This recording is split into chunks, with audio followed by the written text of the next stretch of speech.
Assalamualaikum warahmatullahi wabarakatuh. Kami dari kelompok 8 akan menyampaikan materi tentang bauran lokasi dan saluran distribusi. Kelompok 8 terdiri dari saya, Rafitanila Aswar, NIM 25, kemudian ada Miftahul Arifin, NIM 123, kemudian ada Melisa Hayatul Mariam, NIM 128. Materi yang pertama yaitu konsep lokasi dan bauran pemasaran. Di sini menurut Cipto tahun 1996 yang mendefinisikan sebagai konsep lokasi yaitu letak lokasi usaha menjadi salah satu faktor keberhasilan perusahaan. Kemudian lokasi usaha dikatakan fleksibel apabila perusahaan dapat berkreasi terhadap perubahan situasi lingkungan di sekitarnya dan perkembangan ekonomi. Perusahaan harus benar-benar mempertimbangkan dan menyeleksi lokasi yang berkaitan dengan komitmen jangka panjang dengan memilih lokasi yang responsif terhadap situasi demografi, ekonomi, budaya, dan persaingan di masa mendatang. Kemudian ada menurut Kasmir tahun 2006 yang menyatakan bahwa pengertian lokasi yaitu tempat melayani konsumen atau juga tempat untuk menjajakan barang-barang produksinya dengan melihat langsung barang-barang diproduksi atau dijual baik jumlah, jenis maupun harganya. Selanjutnya menurut Rambat Lupiyodi dan A. Hamdi tahun 2009 yang menyatakan bahwa posisi lokasi dalam jasa adalah gabungan dari keputusan atas saluran distribusi dan posisi lokasi itu sendiri dalam melakukan operasi atau kegiatan lainnya di perusahaan. Selanjutnya kriteria daerah kinerja yang positif untuk pemasaran. Pemilihan lokasi dalam pemasaran akan mempengaruhi jumlah volume penjualan produk yang dihasilkan oleh suatu perusahaan. Dengan mencari lokasi yang strategis yang untuk digunakan sebagai lokasi produksi maupun lokasi distribusinya. Kemudian dalam memilih lokasi perlu mengetahui daerah-daerah potensial untuk tempat produk yang dihasilkan perusahaan tersebut yang mampu untuk dipasarkan, berupa daerah-daerah strategis tempat perantara membantu menyalurkan barang hingga sampai ke tangan konsumen. Kemudian terdapat beberapa strategi dalam memilih suatu daerah kinerja yang positif untuk pemasaran, yaitu yang pertama tingkat jumlah kepadatan penduduk di sekitar lokasi usaha. Hal ini akan dapat ditunjukkan apabila kepadatan penduduk di suatu lokasi, maka semakin besar pula potensi pasar yang akan diperoleh perusahaan. Contohnya ketika lokasi usaha berada di daerah pedesaan dengan usaha yang ada di daerah perkotaan, jumlah omset yang diperoleh akan jauh berbeda. Kemudian yang kedua ada besarnya jumlah pendapatan masyarakat di sekitar lokasi.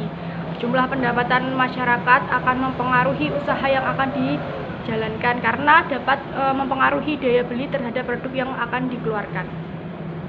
Yang ketiga ada banyaknya usaha yang mendukung berdirinya lokasi. Jumlah usaha yang berada di sekitar lokasi, maka konsumen yang berdatangan ke lokasi tersebut semakin ramai karena lokasi tersebut menyediakan berbagai macam produk dan kebutuhan yang berbeda pula. Dan yang keempat ada memilih lokasi usaha yang tingkat kompetisinya rendah. Perusahaan harus mempertimbangkan lokasi yang tepat apalagi dengan perusahaan yang sejenis. Apabila perusahaan tersebut telah benar-benar mempertimbangkan bahwa lokasi tersebut strategis, maka harus siap bersaing dengan menciptakan inovasi yang berbeda di setiap jenisnya. Dan yang terakhir ada perhatikan akses yang mendukung untuk menuju lokasi, yaitu berupa transportasi umum yang memudahkan untuk diakses. Baik, untuk pembahasan selanjutnya yaitu terkait persyaratan K3 dalam kegiatan pemasaran.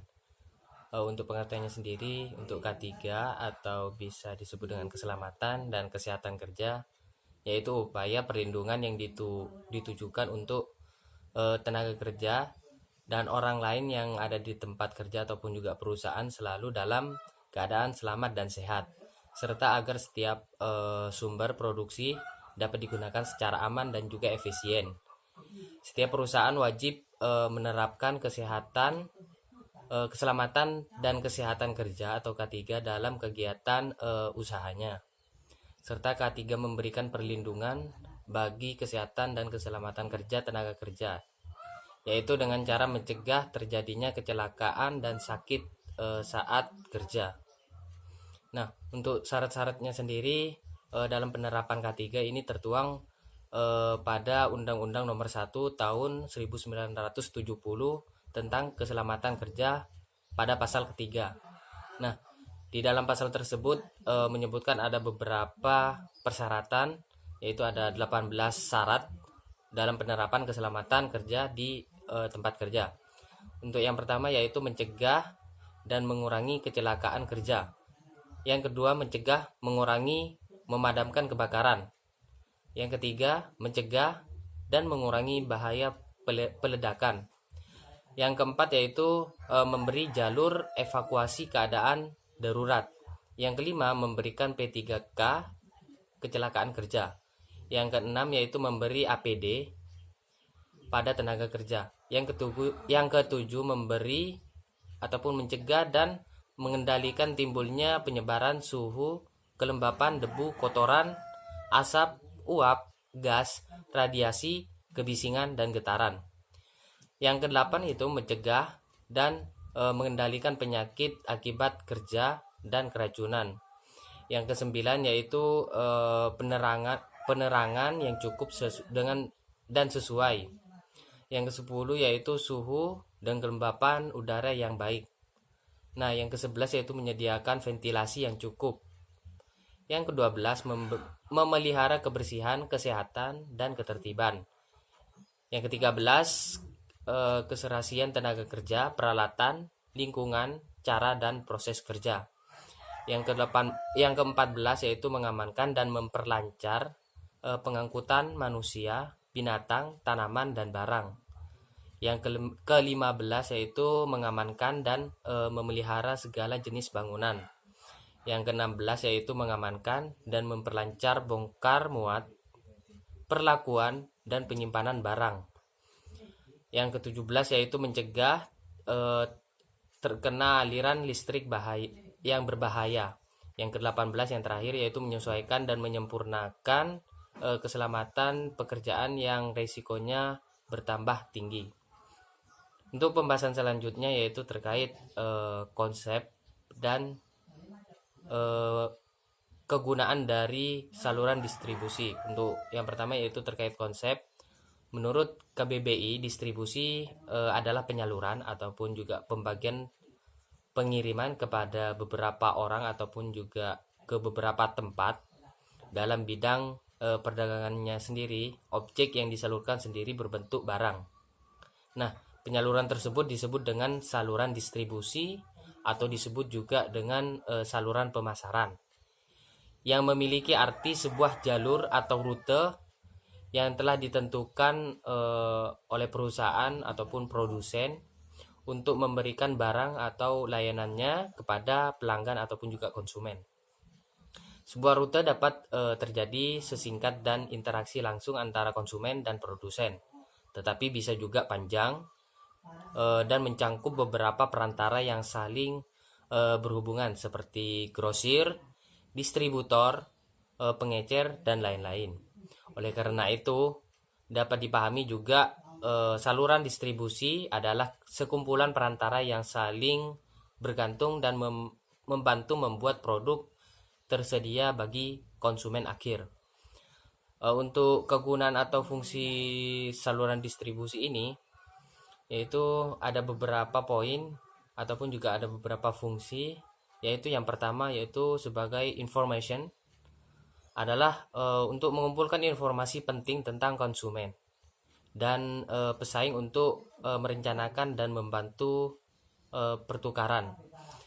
Yang kedua yaitu promotion atau promosi adalah pengembangan dan penyebaran komunikasi persuasif tentang produk yang ditawarkan. Yang ketiga yaitu negosiasi adalah mencoba untuk menyepakati harga dan syarat-syarat lain sehingga memungkinkan untuk perpindahan hak kepemilikan. Nah, yang keempat yaitu ordering. Ordering adalah pihak distributor dapat memesan terkait barang kepada perusahaan. Yang kelima yaitu payment, adalah pembeli membayar tagihan kepada penjual melalui bank atau lembaga keuangan lainnya.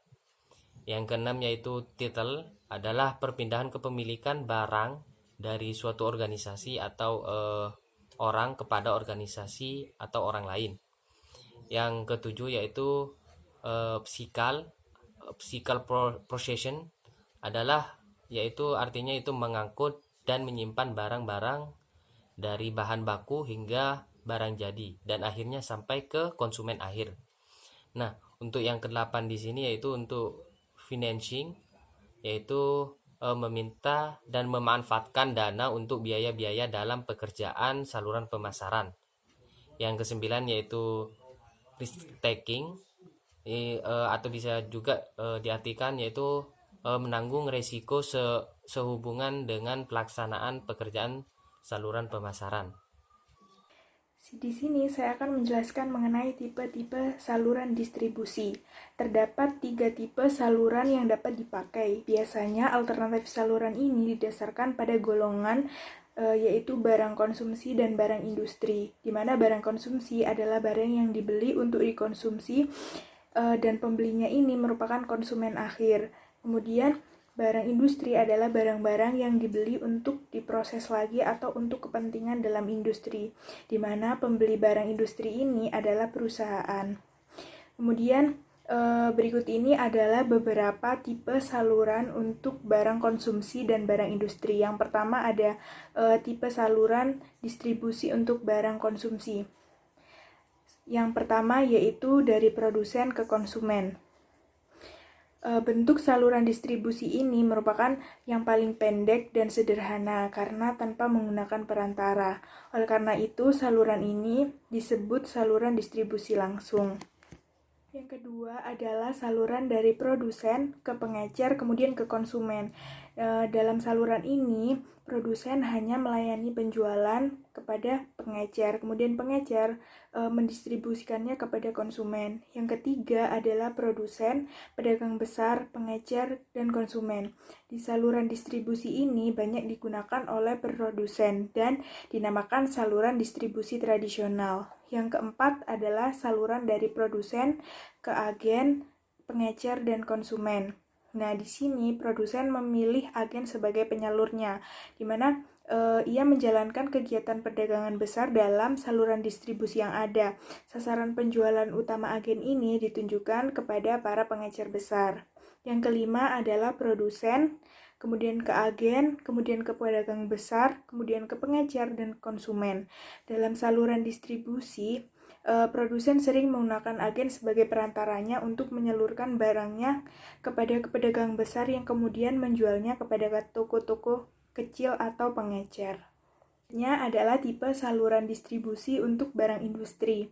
Yang pertama adalah produsen ke pemakai industri. Nah, saluran distribusi ini merupakan saluran yang paling pendek dan paling sederhana dan disebut saluran distribusi langsung. Biasanya distribusi langsung ini dipakai oleh produsen jika transaksi penjualan kepada pemakai industri relatif cukup besar. Yang kedua, produsen, distributor industri, dan pemakai industri.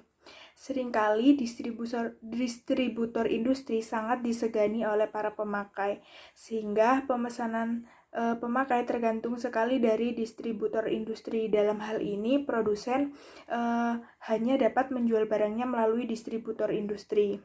Yang ketiga, produsen, agen distributor, dan pemakai industri. Saluran distribusi ini dapat dipakai oleh perusahaan dengan pertimbangan antara lain bahwa unit penjualannya terlalu kecil untuk dijual secara langsung, sehingga produsen memasarkannya menggunakan agen distributor. Yang keempat, produsen, agen, dan pemakai industri. Biasanya saluran distribusi semacam ini dipakai oleh produsen yang tidak memiliki departemen pemasaran, juga perusahaan yang ingin memasuki daerah pemasaran baru dan lebih suka menggunakan agen. Selanjutnya yaitu upaya pengendalian saluran distribusi. Nah, pengendalian saluran distribusi dapat menjadi suatu masalah yang sulit bagi perusahaan yang mengadakan fungsi perdagangan besar dan eceran sebagai penyalurnya. Nah, penyaluran independen merupakan salah satunya. Penyaluran independen ini merupakan penyalur yang bukan bagian dari produsen. Nah, mereka melaksanakan kegiatannya, bisnisnya untuk kepentingannya sendiri. Hal ini artinya mereka hanya tertarik untuk menjual barang yang dapat meningkatkan laba mereka. Nah, oleh karena itu, produsen yang menjual melalui penyalur independen harus merancang produk dan pemasaran yang menarik. Hal ini dilakukan untuk membuat agen lebih dekat dan tertarik dengan produsen. Maka sebaiknya produsen harus mengambil beberapa kebijakan seperti yang pertama, produsen harus menyatakan bahwa tugasnya tidak berakhir pada saat produk terjual, tetapi masih perlu memberikan pelayanan sesudah penjualan kepada pembeli akhir. Nah, di program tersebut harus dikoordinasikan dengan para penyalur sehingga komunikasi dengan pembeli akhir dan informasi dapat diperoleh dengan cepat dan tepat.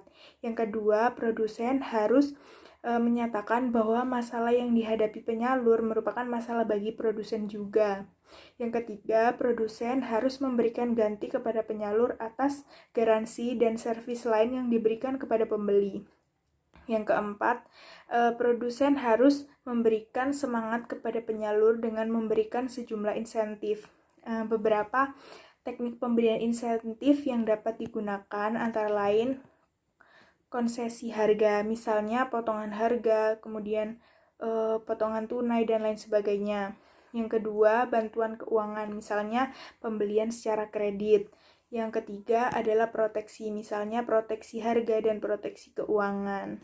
Yaitu manajemen konflik dalam saluran distribusi. Dalam saluran distribusi biasanya terjadi 3 macam konflik. Yang pertama yaitu konflik saluran vertikal, yang artinya konflik ini terjadi di antara tingkat-tingkat yang berbeda dalam saluran yang sama. Misalnya di supermarket sekarang telah menjual berbagai alat kecantikan, obat-obatan, dan berbagai macam makanan lainnya. Akibatnya para pengecer obat-obatan, para pengecer kosmetik menjadi terjepit, sehingga timbullah konflik yang tidak diinginkan. Yang kedua adalah konflik saluran horizontal. Konflik ini adalah konflik yang terjadi antara anggota-anggota pada tingkat yang sama dalam saluran tersebut. Yang ketiga adalah konflik multisaluran yang terjadi jika produsen tersebut menciptakan 2 atau lebih saluran yang melakukan penjualan ke pasar yang sama. Yaitu penyebab konflik saluran. Konflik saluran ini biasanya disebabkan oleh 4 hal, yaitu ketidaksesuaian sasaran, peran dan hak yang tidak jelas. Kemudian yang ketiga, perbedaan persepsi dan ketergantungan besar perantara kepada produsen. Nah, untuk mengelola konflik yang ada, maka hal yang dapat dilakukan adalah penggunaan sasaran superordinat atau sasaran yang paling tepat. Yang ketiga, mempertukarkan orang di antara 2 atau lebih tingkat saluran. Yang ketiga adalah kooptasi atau usaha suatu organisasi untuk memperoleh dukungan pimpinan organisasi lain dengan memasukkan mereka ke dalam dewan penasihat, dewan direksi, dan sejenisnya.